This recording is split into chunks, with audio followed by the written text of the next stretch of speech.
I don't need no $1 million mansion, just a little cabin on the outside of town.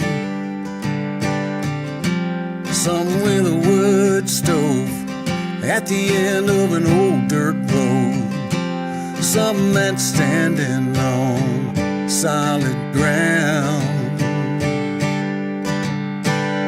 Solid ground.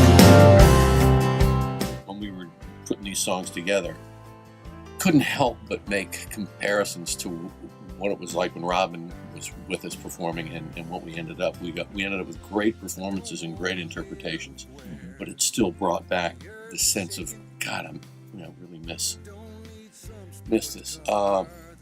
So Velpo, it comes up with this song, and the idea was, on this album we still have that sense of something missing. It's like, what if we put Robbin on the album? He's the only thing missing. Because in the show, the Spark kids from Spark did a dance presentation, and on the screen behind them was Robbin singing.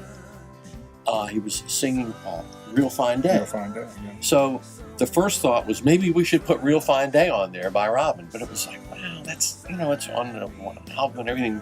Velpo's great idea. It's this great idea. Let's put a new original song on it. Let's do this.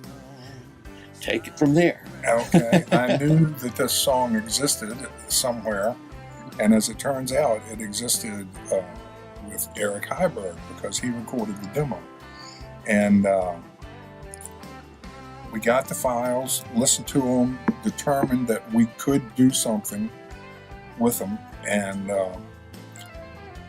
I always had the, I hate to use the word, vision that this song would be the last song, that Robbin's voice would be the last voice you hear on the second CD. And I always pictured that it would fade out and his voice would be the last voice that you hear on the CD.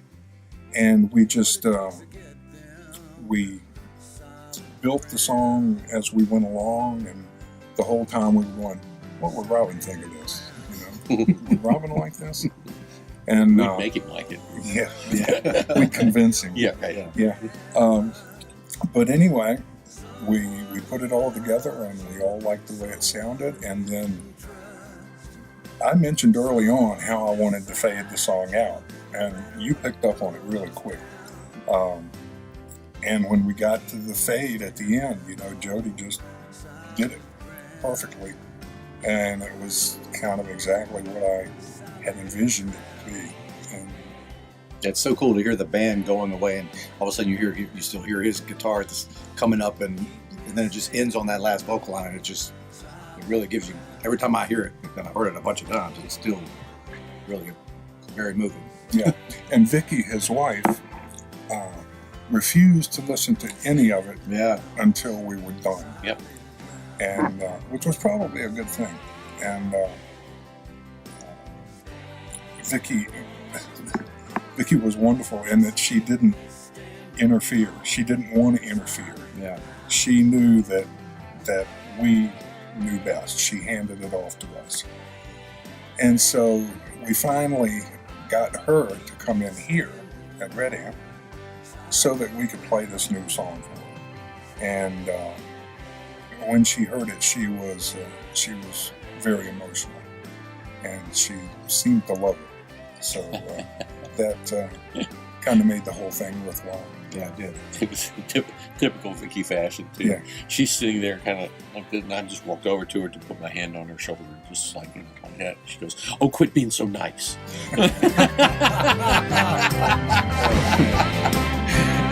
She said it with a smile. Keep me standing on solid ground.